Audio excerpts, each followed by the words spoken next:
આજની ધર્મકથા. પ્રણામ.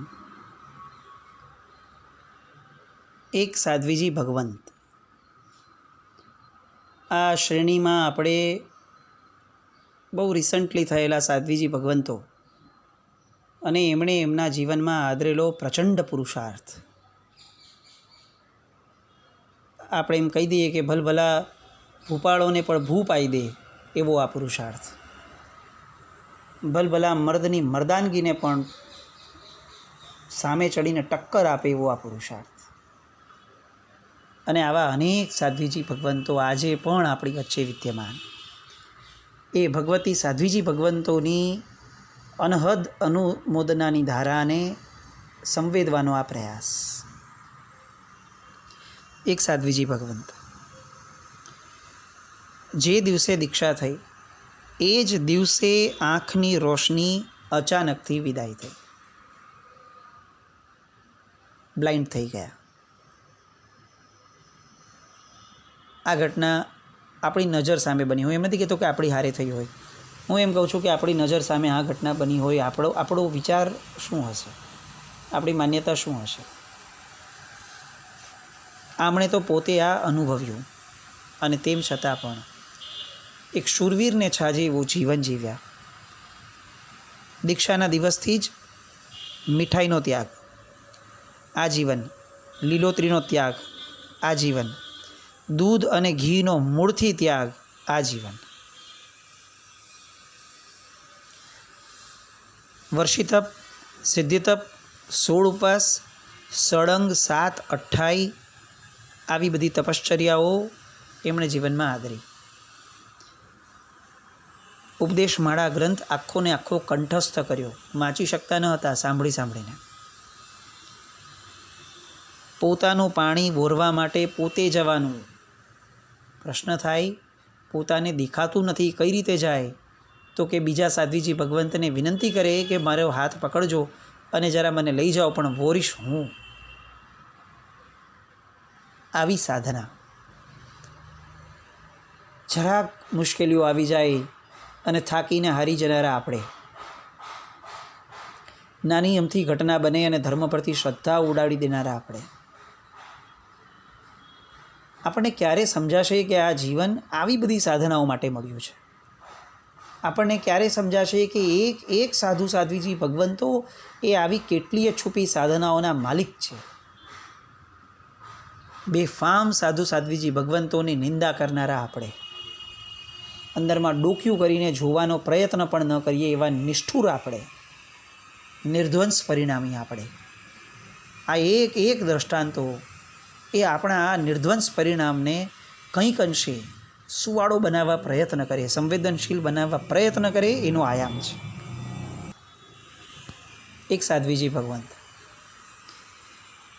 દીક્ષા લીધી, કર્મનો ઉદય એવો ભયંકર આવ્યો કે દીક્ષા પછીથી 10 વર્ષ માટે એક બીમારી આવી. 10 વર્ષ ચાલી આ બીમારીની અંદરમાં પરિસ્થિતિ એટલી ભયંકર રહે કે ક્યારેક એ આખો ને આખો દિવસ બેભાન રહેતા. ક્યારે બેભાન થઈ જાય એની કોઈ ગેરંટી નહીં. 10 વર્ષ સુધી આવું ચાલ્યું. મજાની વાત એ છે કે આવા 10 વર્ષમાં એમણે 10 વર્ષી તપ કર્યા. કેટલીય વાર સાંજે બેભાનપણામાંથી, બેહોશ અવસ્થામાંથી જાગે ત્યારે સૂર્યાસ્ત થઈ ગયો હોય. કેટલીય વાર એવું થયું કે સવારે સખત પીડાઓ પડે પણ હજી નવકારસી પોરસી આવી ન હોય, પાણી વપરાય નહીં, અથવા ઉપવાસ હોય. પ્રસન્નતાથી બધું જ સંવેદવાનું. જેટલી કસોટી કર્મસત્તાએ કરી એટલું જ સત્વ એમણે ફોરવ્યું. બીમારીના 10 વર્ષ, એની સામે વર્ષી તપના 10 વર્ષ. એક સાધ્વીજી ભગવંત આખો દિવસ સ્વાધ્યાયમાં મગ્ન રહેવાની વાત, થોડો સમય પણ ન બગાડે. એક ગ્રંથ પૂર્ણ થાય એટલે બીજો ગ્રંથ ભણવાનો ભવ્ય પુરુષાર્થ કરવાનો. રાત્રે થોડી વાર ગુરુણીની સેવા કરવાની, 2.5 કલાકની જ ઊંઘ લેવાની અને ફરી પાછા સ્વાધ્યાયમાં બેસી જવાનું. સ્વાધ્યાય કર્યા પછીથી રાય પ્રતિક્રમણ કરવાનું. આવું એમણે જીવનભર માટે કર્યું. આવું અપ્રમત્ત જીવન. એ આ કાળમાં પણ આવા સાધ્વીજી ભગવંતો જીવી રહ્યા છે.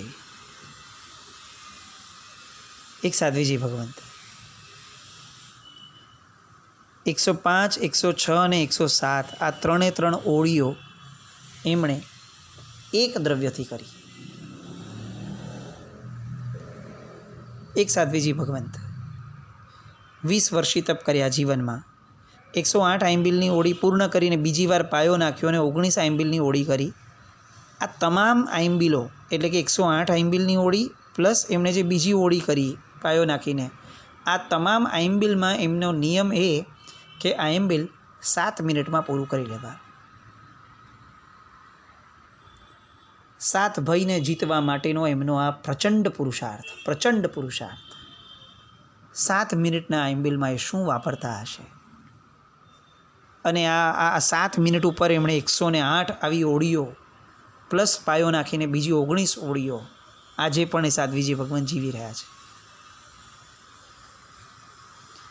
આપણે ઘણીવાર આવું સાંભળીને એમ થશે કે કોણ છે, ક્યાં છે, કયા સમુદાયના છે. મહત્ત્વનું એ છે કે એ છે અને એ આ કાળમાં છે. એ કોણ છે એ ચોક્કસપણે મહત્ત્વનું છે, ના નથી, પણ બહુ મહત્ત્વનું એ છે કે જે પણ છે એ જીવે છે અને એ આવી રીતે જીવી શકે છે. તો પછી આપણે કેમ આવી રીતે જીવવાની બાબતમાં કમ્પ્લીટલી ઇગ્નોરન્ટ છીએ? જીવી શકાય છે.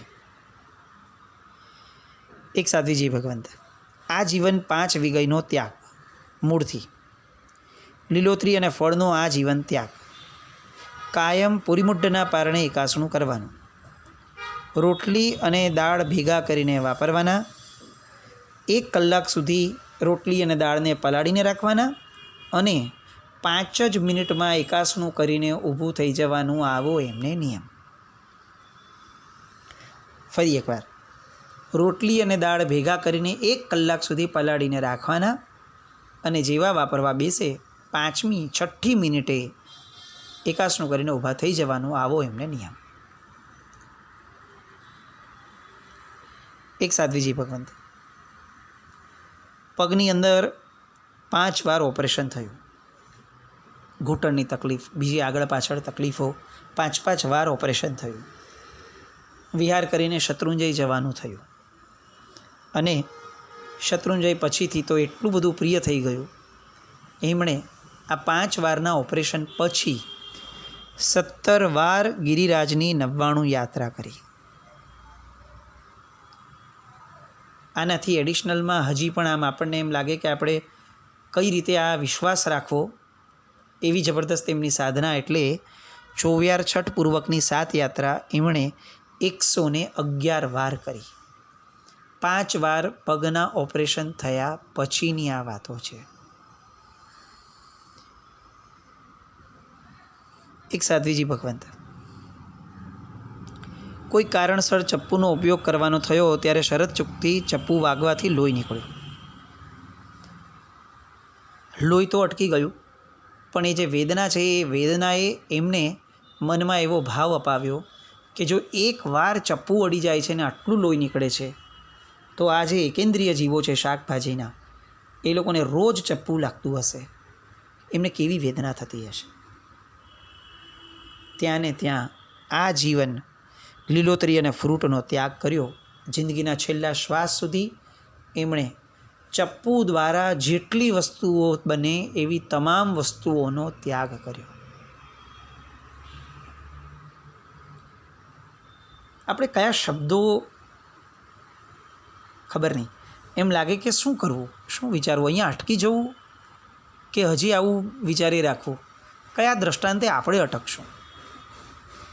આપણા બધાની ખાવા પીવાની લાલસાઓ એ આપણને ક્યાં છેક લઈને આવી. જે ગુરુ ભગવંતોએ આપણને અણહારી પદની પ્રાપ્તિ માટેની જ વાતો કરવી જોઈએ, એ ગુરુ ભગવંતોએ છેક ચીઝ બટર જેવી વસ્તુઓ અને ક્યાંક હવે તો માંસાહારના ત્યાગ સુધીની વાતો કરવી પડે પાઠ ઉપર બેસીને. આવી નિમ્ન કક્ષાના આપણા જીવન થઈ ગયા. એક બાજુ વ્રતો લઈએ, એક બાજુ તપશ્ચર્યાઓ આદરીએ અને બીજી બાજુ બેફામ અભક્ષ્યના ભોજનો કરીએ. આપણે કઈ દિશામાં જવું છે એ પ્રશ્ન તો કદાચ હવે જૂનો છે. કદાચ હવે એવું બોલવાનું મન થાય, આપણે જૈન શાસનને કઈ દિશામાં લઈ જવું છે, આપણે તપ ધર્મને કઈ દિશામાં લઈ જવો છે. એક બાજુ આવા સાધ્વીજી ભગવંતો એ બિરાજમાન હોય, એ જ કાળમાં આપણા જેવા વ્યક્તિઓ બિરાજમાન હોય. આ કાળની કેવી ગજબનાક પરિસ્થિતિ છે. એક સાધ્વીજી ભગવંત 25 વર્ષ પૂર્વે દિલ્હીમાં એમનો કાળધર્મ થયો હતો. 48 વર્ષનો એમનો દીક્ષા પર્યાય હતો અને આ 48 વર્ષના દીક્ષા પર્યાયમાં પૂજ્યશ્રીએ 60,000 ગાથાઓ કંઠસ્થ કરી હતી. 60,000 ગાથાઓ. એક સાધ્વીજી ભગવંત પહેલા જ દિવસથી સળંગ, દીક્ષાના દિવસથી સળંગ 500 ml શરૂ કર્યા. નિર્દોષ પાણી વાપરવાનું, કલાકો સુધી જિનાલયમાં રડતી આંખે બેસી અને પરમાત્માની ભક્તિ કરવાની, સ્વાધ્યાયનો ખૂબ પુરુષાર્થ કરે. 35 જ વર્ષની ઉંમર થઈ અને કેન્સરનો રોગ થયો. આખું શરીર ખવાઈ ગયું અને તેમ છતાં સમત્વ ભાવ અદ્ભુત. એક રાત્રે પગમાંથી કંઈક કરતાં લોહી નીકળ્યું. સહવર્તી સાધ્વીજી ભગવંતોને જગાડવા નથી અને એ જ ભાવે એમને લોહીને નીકળવા દીધું. પણ તકલીફ એ થઈ કે આ લોહીની અંદર કીડીઓ થઈ. એક સાથે હજારો કીડીઓ પગ ઉપર ચડી અને અદ્ભુત સહિષ્ણુતા. અદ્ભુત એટલે આપણે કલ્પના કરીએ, એક કીડી કે મકોડો આપણા પગ ઉપર આપણે ટકવા ન દઈએ, હજારો કીડીઓ આખા દેહો ઉપર ચોંટી. પણ મારે કોઈ સાધ્વીજી ભગવંતોને, સહવર્તી સાધ્વીજી ભગવંતોની નિદ્રા બગાડવી નથી. એક ભાવ. અને મને ઉદયમાં આવેલા કર્મને મારે પરાક્રમપૂર્વક ભોગવવું છે. બીજો ભાવ. આખી રાત કીડીઓ એનું કામ કરતી રહી અને સાહેબ પોતાના આત્મધ્યાનમાં, આત્મભાવમાં લીન રહ્યા.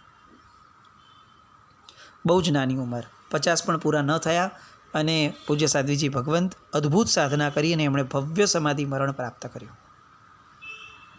એક સાધ્વીજી ભગવંત આંખની અંદર રાત્રે મકોડો ઘૂસી ગયો. હવે જો આંખ ચોળી લઈએ તો મકોડો મરી જાય અને એટલે આખી રાત્રિ એમણે આ મકોડાવાળી આંખની વેદના સહન કરી. સવાર પડી, મકોડો આપમેળે બહાર નીકળી ગયો.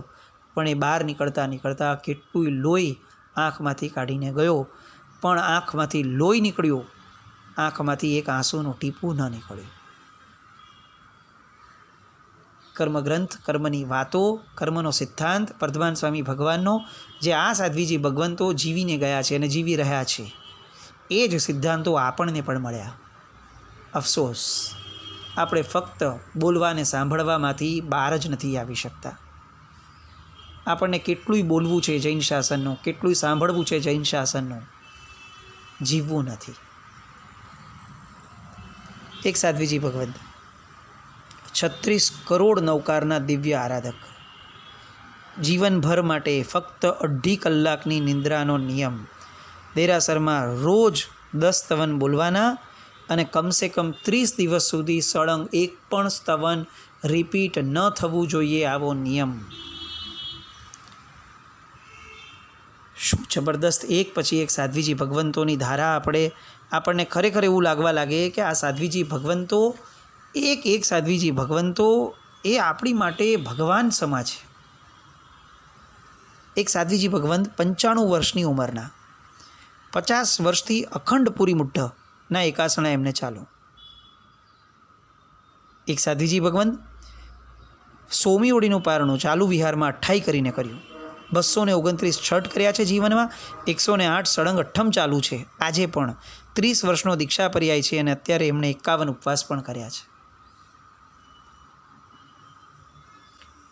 એક સાધ્વીજી ભગવંત 16 વર્ષનો દીક્ષા પર્યાય, એની અંદર 2718 ઉપવાસ, 2820 આંબિલ અને 304 એકાસનાની ભવ્ય આરાધના થઈ. 16 વર્ષના દિવસો ગણી લેવાના અને સાથે આ જે ફિગર આવ્યા ઉપવાસ, આંબિલને એકાસણાના, એ ગણી લેવાના. અને જેટલા દિવસ બચે ને, કદાચ એટલા દિવસ આપણે તપ પણ નથી કર્યા. 72 ઉપવાસ ઉપર 24 આંબિલ કર્યા, 51 ઉપવાસ ઉપર 12 આંબિલ કર્યા, 68 ઉપવાસની આરાધના, 36 ઉપવાસની આરાધના 2 વાર, 34 ઉપવાસ, 30 ઉપવાસ, 22 ઉપવાસ, 16 ઉપવાસ, 10 ઉપવાસ, 9 ઉપવાસ. આ બધી આરાધના એમણે એક જીવનમાં કરી છે. અને આવા સાધ્વીજી ભગવંતો એ આજે પણ જૈન શાસનને મગમગાઈ માન રાખે છે. એક સાધ્વીજી ભગવાન 51 વર્ષે દીક્ષા સ્વીકારી, 95મા વર્ષે કાળધર્મ પામ્યા, 24 વર્ષે તપની આરાધના આ સમયગાળા દરમિયાન કરી અને પોતે પોતાને નવકાર સંભળાવતા કાળધર્મ પામ્યા. આ ડિફરન્સ આપણે સમજી શકીએ. આપણે ભગવાન આગળ એવું માંગીએ કે ભગવાન હું મરું ને ત્યારે મને કોઈ નવકાર સંભળાવતું હોય એવું આપશે. એટલે એનો અર્થ કે આપણે સ્વીકારી લઈએ છીએ કે આપણે તો પોતે નવકાર બોલવાની સ્થિતિમાં જ નહીં હોઈએ. જ્યારે આ સાધ્વીજી ભગવંતની ખુમારી કેવી જબરદસ્ત, જાતે પોતે પોતાને નવકાર સંભળાવતા પોતે, આજુબાજુ તો મહાત્માઓ સાધ્વીજી ભગવંતો નવકાર ગણતા જ હશે, પણ પોતે નવકાર ગણતા કાળધર્મને પામ્યા. કેટલાક મૃત્યુને આપણે સમાધિ મૃત્યુ કરતાં પણ આગળ વધી અને પંડિત મૃત્યુ કહી શકીએ એવા મૃત્યુ હોય છે. એક સાધ્વીજી ભગવંત દીક્ષાનો પહેલો જ દિવસ કલકત્તાથી પાલિતાણાનો સંઘ ચાલતો હતો, એકાંતરે આંબિલ શરૂ કર્યા. ત્યાર પછીથી 46 ઉપવાસ પર વર્ધમાન તપની આંબિલની 2 ઓળી કરી. બીજા ચોમાસામાં 51 ઉપવાસ કર્યા. ફક્ત 18 મહિનાનો દીક્ષા પર્યાય રહ્યો એમનો. પોતાનું આત્મકલ્યાણ સાધી અને પોતે સમાધિ મરણને પામ્યા. પણ આ 18 મહિનાની અંદરમાં 46 ઉપવાસ, વર્ધમાન તપ આંબિલની 2 ઓળી અને 51 ઉપવાસની ગજબનાક સાધના. એક સાધ્વીજી ભગવંત નવકારથી પૂર્વે 1000 ગાથાનો સ્વાધ્યાય કરવાનો નિયમ. એમણે ઉપવાસથી અને છઠથી 4 વાર 20 સ્થાનક તપની અદ્ભુત આરાધના કરી છે. એક સાધ્વીજી ભગવંત એમના દાદી ગુરુણીની સેવા માટે, સાવ નાની ઉંમર, પણ એમના દાદી ગુરુણીની સેવા માટે એમણે 21 વર્ષ સુધી એક જગ્યાએ સ્થિરવાસ કર્યો. ગુરુણીની સેવા માટે પાટણમાં 10 વર્ષનો સ્થિરવાસ કર્યો. પોતાનું સમગ્ર જીવન, એમ કહી શકાય કે જે મસ્ત યુવાનીનો સમય હતો, કે જે સમયમાં કેટલીય સાધના, કેટલીય તપશ્ચર્યા, કેટલુંય કરી શક્યા હોત, પ્રવચન વગેરે, એ બધાને કમ્પ્લીટલી સાઈડ પર મૂકી અને દાદી ગુરુણી અને ગુરુણી એ બેની વયાવચ માટે એકવાર દાદી ગુરુણી માટે 21 વર્ષ અને એકવાર ગુરુણી માટે 10 વર્ષ, 31 વર્ષ સુધી સ્થિરવાસ દ્વારા એમણે ગુરુ ભક્તિ કરી. આવા હજી કેટલાય સાધ્વીજી ભગવંતો જેમના જીવનને આપણે સ્પર્શવાના છે. આ ધારા એક સાધ્વીજી ભગવંતવાળી આપણા મનમાં સતત ચાલતી રહે અને એના કારણે સાધ્વીજી ભગવંત પ્રત્યેના અહોભાવમાં ખૂબ વૃદ્ધિ થાય એવી શુભમંગલ કામના સાથે જીનાજ્ઞા વિરુદ્ધ કંઈ પણ બોલાવ્યું તો મિચ્છામિ દુક્કડમ. જૈનમ જયતિ શાસનમ.